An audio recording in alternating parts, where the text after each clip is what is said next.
രാഹുൽ ഗാന്ധിയുടെ ഭാരത് ജോഡോ ന്യായ യാത്ര മുംബൈയിൽ സമാപിച്ചപ്പോൾ രാഹുൽ ഗാന്ധി നടത്തിയ ഒരു പ്രസംഗമുണ്ടായിരുന്നു.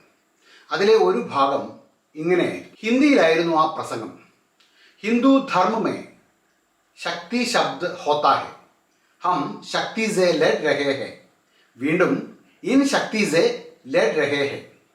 മലയാള മാധ്യമങ്ങളൊന്നും ഇത് റിപ്പോർട്ട് ചെയ്തതായി കണ്ടില്ല. കേരളത്തിലെ ഒരു ചാനൽ പോലും ഈ വാർത്ത പുറത്തു പറഞ്ഞില്ല. എന്നാൽ വടക്കേ ഇന്ത്യയിൽ ഈ ഒരു പ്രസംഗം വലിയ തോതിലുള്ള പ്രതിഷേധം വിളിച്ചു വരുത്തിയിരിക്കുന്നു. എന്തായിരുന്നു രാഹുൽ പറഞ്ഞത്? ഹിന്ദു ധർമ്മത്തിൽ ഒരു ശക്തിയുണ്ട്, ആ ശക്തിക്കെതിരെയാണ് നമ്മുടെ യുദ്ധം. ഏതാണ് ഈ ഹിന്ദു ധർമ്മത്തിലെ ശക്തി? ഹിന്ദു ധർമ്മത്തിലെ ശക്തി ദേവീ സങ്കല്പമാണ്. ശക്തി മറ്റൊരു അർത്ഥത്തിൽ പറഞ്ഞാൽ അമ്മ. ഹിന്ദു ധർമ്മത്തിലെ ഏറ്റവും ഫണ്ടമെൻ്റൽ ആയിട്ടുള്ള കൺസെപ്റ്റാണ് ശക്തി. ശക്തി പ്രതിനിധാനം ചെയ്യുന്നത് സ്ത്രൈണതയുടെ ദൈവികമായ ഒരു ഭാവത്തെയാണ്. അത് ഭാരതത്തിലെ മുഴുവൻ അമ്മ ദൈവങ്ങളുമായിട്ട് നേരിട്ട് ബന്ധപ്പെട്ടിരിക്കുന്നു. ഹിന്ദു പാരമ്പര്യമനുസരിച്ച് സൃഷ്ടിപരമായ ഊർജമാണ് ദേവി അഥവാ ആദിപരാശക്തി. പ്രപഞ്ചത്തിൻ്റെ സൃഷ്ടിയും സംഹാരവും ആദിപരാശക്തിയാണ് നടത്തുന്നത്. ശക്തി പലവിധ ദേവീഭാവങ്ങളിൽ ഭക്തരുടെ മനസ്സിൽ അമ്മയാണ്. കേരളത്തിലാണെങ്കിൽ ഈ അമ്മമാർ ഒട്ടനേകമുണ്ട്. തെക്ക് നിന്ന് ആരംഭിച്ചാൽ മണ്ടക്കാട്ടമ്മയും ആറ്റുകാലമ്മയും തുടങ്ങി കുമാരനെല്ലൂരമ്മ, ചോറ്റാനിക്കരയമ്മ, കൊടുങ്ങല്ലൂരമ്മ, അങ്ങനെ ഓരോ ദേശത്തിലും ഒരമ്മയെങ്കിലും ഉണ്ടാകും. തമിഴ്നാട്ടിലൊക്കെ ആണെങ്കിൽ ഇതേ ശക്തി അമ്മന്മാരാണ്. അവിടെയും ഇത് തന്നെയാണ് അവസ്ഥ. ബംഗാളിലൊക്കെ ആണെങ്കിൽ ശക്തി മാ ദുർഗയാണ്. ഇത്രയും പറഞ്ഞത് ഹിന്ദു ധർമ്മത്തിൽ ശക്തിക്ക് എത്രമാത്രം പ്രാധാന്യമുണ്ട് എന്ന് അറിയിക്കുകയാണ്. ആ ശക്തിയുമായാണ് താൻ യുദ്ധം ചെയ്യുവാൻ പോകുന്നത് എന്നാണ് ശ്രീമാൻ രാഹുൽ ഗാന്ധി പറഞ്ഞത്. രാഹുൽ ഇതല്ല ഉദ്ദേശിച്ചത്, മറ്റു പലതുമാണ് എന്നൊക്കെ ആയിരിക്കും ഇനി വരാൻ പോകുന്ന വ്യാഖ്യാനങ്ങൾ. അതുമല്ലെങ്കിൽ രാഹുൽ അറിയാതെ പറഞ്ഞതാണ്, ഒരു നാക്കുപിഴയാണ് എന്നൊക്കെ ആയിരിക്കാം വരാൻ പോകുന്ന ന്യായീകരണങ്ങൾ. മനോരമ ഭാഗ്യത്തിന് ചൊവ്വാഴ്ച തന്നെ ഇതിന് വ്യാഖ്യാനവുമായി വന്നു കഴിഞ്ഞിട്ടുണ്ട്. ശക്തിക്ക് മനോരമ കൊടുത്ത പരിഭാഷയാണ് തമാശ. അധികാരം എന്നാണ് ബ്രാക്കറ്റിൽ മനോരമ കൊടുത്ത അർത്ഥം. ശക്തിക്ക് നമ്മളൊക്കെ സാധാരണ കൊടുക്കുന്ന അർത്ഥം പവർ അല്ലെങ്കിൽ സ്ട്രെങ്ത് എന്നൊക്കെയല്ലേ. ആരെങ്കിലും എപ്പോഴെങ്കിലും അധികാരം എന്നൊരു അർത്ഥം നമുക്ക് പറഞ്ഞു തന്നിട്ടുണ്ടോ? പക്ഷെ രാഹുൽ അറിയാതെ പറഞ്ഞതാണോ? അല്ല, അതുറപ്പാണ്. കാരണം ആലോചിച്ച് ഉറപ്പിച്ച് നടത്തിയ ഒരു പ്രസംഗമാണ് ഇതെന്നത് വ്യക്തമാണ്.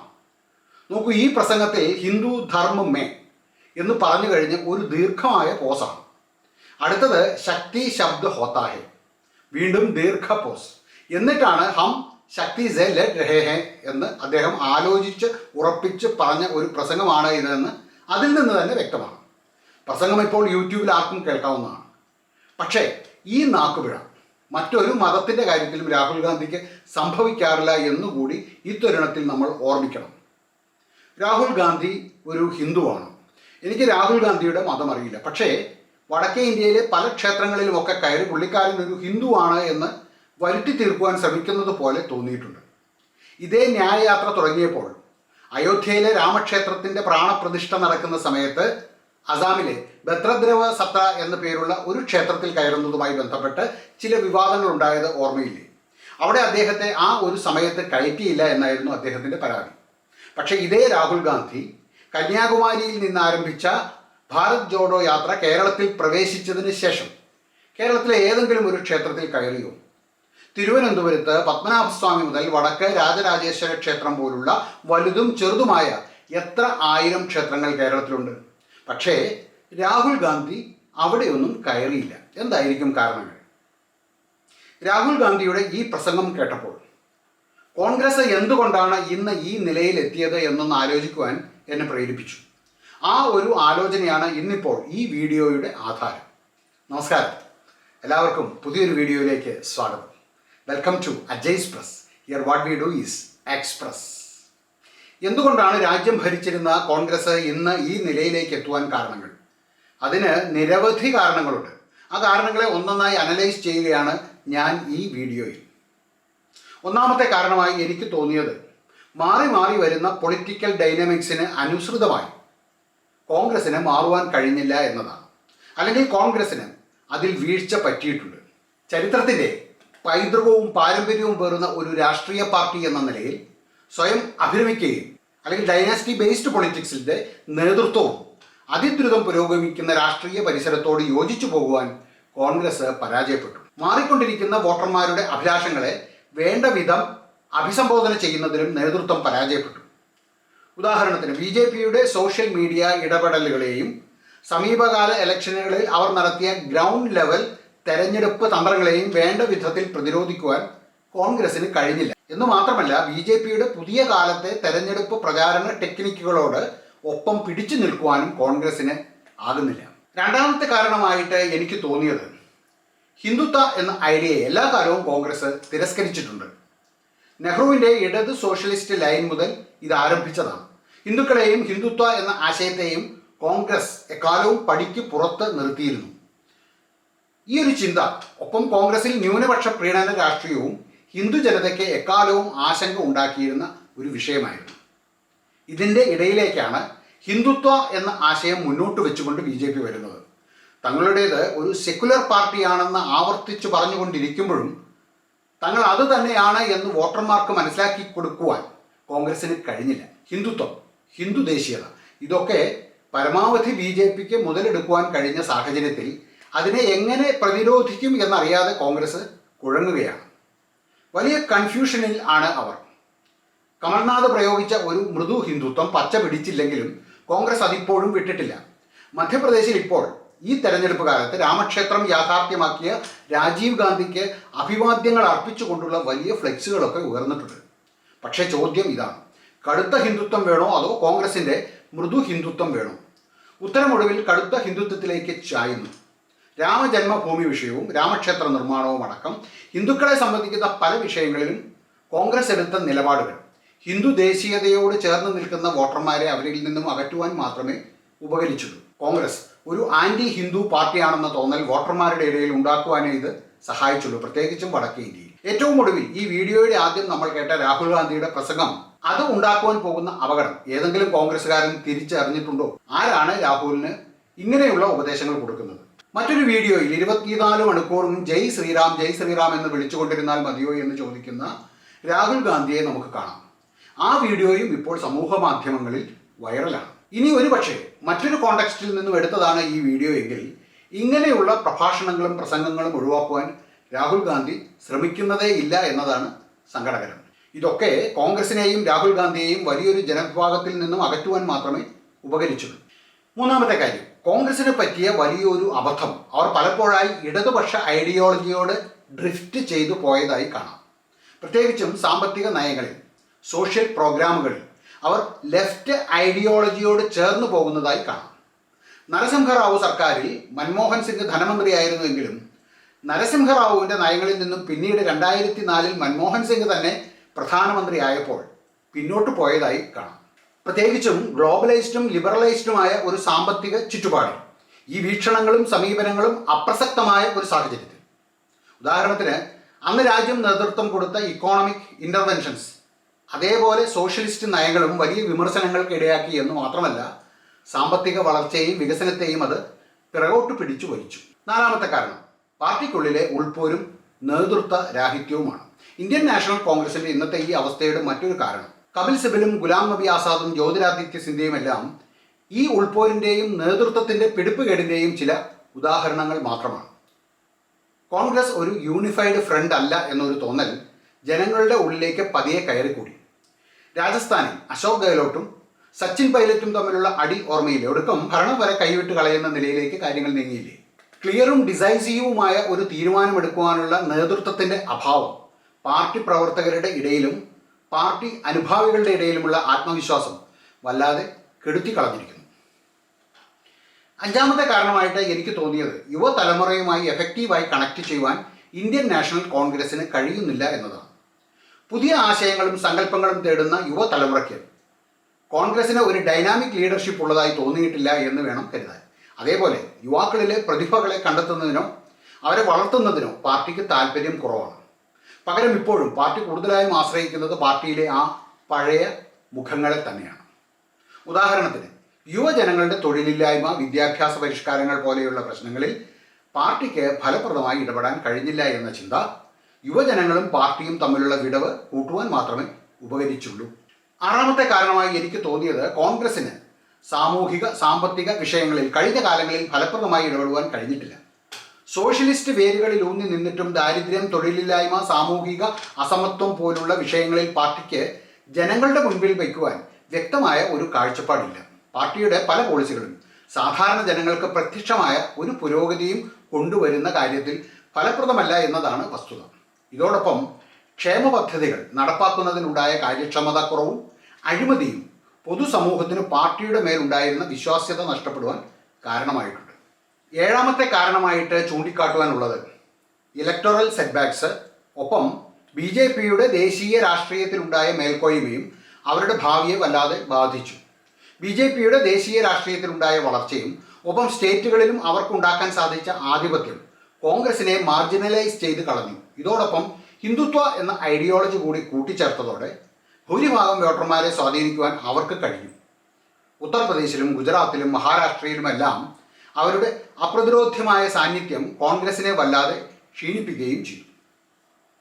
ഇനി പറയുവാൻ പോകുന്ന കാര്യങ്ങളാണ് യഥാർത്ഥത്തിൽ ഇന്ത്യൻ ജനതയെ കോൺഗ്രസിൽ നിന്ന് അകറ്റിയ പ്രധാനപ്പെട്ട കാരണങ്ങൾ. ഇതെൻ്റെ നിരീക്ഷണത്തിൽ എട്ടാമത്തെ കാരണമായിട്ടെടുക്കാം. UPA ഗവൺമെൻറ് 10 വർഷം തുടർച്ചയായി ഭരിച്ചു കഴിഞ്ഞപ്പോഴേക്കും കോൺഗ്രസിൻ്റെ പ്രതിച്ഛായയെ തന്നെ കളങ്കപ്പെടുത്തുന്ന വിധത്തിലായിരുന്നു അവരുടെ നേർക്കുണ്ടായ അഴിമതി ആരോപണങ്ങൾ. 2G സ്പെക്ട്രം അഴിമതി, കോമൺവെൽത്ത് ഗെയിംസ് അഴിമതി, കൽക്കരി ഇടപാടുകളിലെ അഴിമതി, ഇതിലൊക്കെ പെട്ടുപോയ A രാജയും P ചിദംബരവും പോലെയുള്ള മന്ത്രിമാരും സീനിയർ ഗവൺമെൻറ് ജീവനക്കാരും UPA സർക്കാരിൻ്റെ ശോഭ കെടുത്തി. ഈ കഥകളെല്ലാം പുറത്തു വന്നപ്പോഴേക്കും അഴിമതി എത്ര ആഴത്തിലാണ് വേരോടിയിരുന്നത് എന്ന് മാത്രമല്ല, കോൺഗ്രസിന് രാഷ്ട്ര പുരോഗതിയേക്കാൾ അവരുടെ സ്വന്തം താല്പര്യങ്ങൾക്കാണ് കൂടുതൽ താല്പര്യം എന്നൊരു വിശ്വാസം പൊതുജനങ്ങൾക്കിടയിൽ രൂഢമൂലമായി. ഒരു കൂട്ടുകക്ഷി ഗവൺമെൻറ്റിന് അഴിമതിയെ എഫക്റ്റീവായി പ്രതിരോധിക്കുവാനും ഫലപ്രദമായി അഡ്രസ് ചെയ്യുവാനുമുള്ള കഴിവുകേടുകൂടി പുറത്തു വന്ന ചില സംഭവവികാസങ്ങളായിരുന്നു അത്. ഫലത്തിൽ പൊതുജനത്തിൻ്റെ വിശ്വാസവും പ്രതീക്ഷയും തീർത്തും കെടുത്തുന്ന വിധത്തിലായിരുന്നു UPA ഗവൺമെൻറ്റിൻ്റെ പോക്ക്. 9ാമത്തെ കാരണം കോൺഗ്രസ് ഇപ്പോഴും പയറ്റുന്ന മൈനോറിറ്റി അപ്പീസ്മെൻറ്റ് പൊളിറ്റിക്സാണ്. ഈ രാജ്യത്തെ മെജോറിറ്റിയെ ഈ ഒരൊറ്റ കാരണം തന്നെ കോൺഗ്രസിൽ നിന്നും വല്ലാതെ അകറ്റി. മൈനോറിറ്റിയെ തൃപ്തിപ്പെടുത്തുന്ന വിധത്തിലുള്ള പോളിസികളും നയങ്ങളും ഭൂരിഭാഗം വരുന്ന ജനങ്ങൾക്കിടയിൽ വലിയ തോതിൽ അതൃപ്തി ഉണ്ടാക്കിയിട്ടുണ്ട്. ആ അതൃപ്തിയെ വേണ്ട വിധത്തിൽ മുതലെടുക്കുവാൻ BJP പോലെയുള്ള പാർട്ടികൾക്ക് കഴിഞ്ഞിട്ടുമുണ്ട്. ഇത് വലിയ തോതിലുള്ള വർഗീയ രാഷ്ട്രീയ ധ്രുവീകരണത്തിന് വഴിവെച്ചിട്ടുമുണ്ട്. ഒപ്പം മെജോറിറ്റി വോട്ട് ബാങ്കിൻ്റെ ഒരു കൺസോളിഡേഷൻ. 10ാമത്തെ കാരണം രാഹുൽ ഗാന്ധിയുടെ നേതൃത്വമാണ്.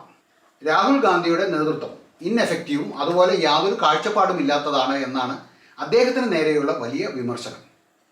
മാസസുമായി കണക്ട് ചെയ്യുന്നതിൽ രാഹുൽ ഗാന്ധി ഒരു പരാജയമാണ്. ശക്തമായ ഒരു നേതൃത്വ മികവ് അദ്ദേഹത്തിന് ഇല്ലാത്തതുകൊണ്ട് തന്നെ പാർട്ടിയുടെ തെരഞ്ഞെടുപ്പ് പ്രതീക്ഷകളെ അത് നെഗറ്റീവായി സ്വാധീനിക്കുന്നു. പലപ്പോഴായി പ്രസംഗങ്ങളിലും മറ്റും അദ്ദേഹം വരുത്തുന്ന അബദ്ധങ്ങൾ, അതേപോലെ തന്നെ പാർട്ടിയുടെ ഭാവിയെ സംബന്ധിക്കുന്ന ഒരു ക്ലിയർ റോഡ് മാപ്പ് അദ്ദേഹത്തിന് ഇല്ല എന്നതെല്ലാം ശക്തനായ ഒരു നേതാവ് എന്ന ഇമേജ് രാഹുൽ ഗാന്ധിക്ക് നൽകുന്നില്ല. ഒരു ഡൈനസ്റ്റി പൊളിറ്റിക്സിൻ്റെ ഭാഗമായി വരുന്ന ഒരു നേതാവ് എന്നല്ലാതെ പാർട്ടിയെ ഒന്നിപ്പിച്ച് മുന്നോട്ട് കൊണ്ടുപോകുവാൻ കഴിയുന്ന, അണികളെ നിരന്തരം പ്രചോദിപ്പിക്കുന്ന ക്രെഡിബിളായ ഒരു നേതാവാണ് താനെന്ന് ബോധ്യപ്പെടുത്തുവാൻ അദ്ദേഹം കഷ്ടപ്പെടുകയാണ്. കോൺഗ്രസിൻ്റെ ഒരേ ഒരു നേതാവാണ് രാഹുൽ ഗാന്ധി എന്ന നിലയിൽ അദ്ദേഹത്തിൻ്റെ നേതൃത്വ പാഠവും നരേന്ദ്രമോദി പോലെ ഒരു നേതാവിനോട് താരതമ്യം ചെയ്യുമ്പോൾ അദ്ദേഹത്തിൻ്റെ ഗ്രാഫ് വല്ലാതെ താഴോട്ട് പോകുന്നതായിട്ട് കാണാം.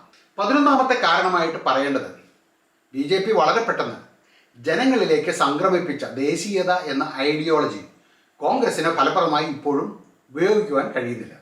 ഇതിന് പല കാരണങ്ങളുണ്ട്. രാഹുൽ ഗാന്ധി ഇന്ത്യക്ക് പുറത്തുപോയി രാജ്യത്തെക്കുറിച്ച് നടത്തിയ പ്രസ്താവനകളും ആരോപണങ്ങളും ശ്രദ്ധിച്ചാൽ തന്നെ ദേശീയത എന്ന ആശയത്തോട് അദ്ദേഹം എത്രമാത്രം പുറം തിരിഞ്ഞു നിൽക്കുന്നു എന്ന് മനസ്സിലാകും. പുൽവാമ ആക്രമണമുണ്ടായ സമയത്തും അദ്ദേഹം തെളിവ് ആവശ്യപ്പെട്ടത് ഓർമ്മിക്കുന്നില്ലേ?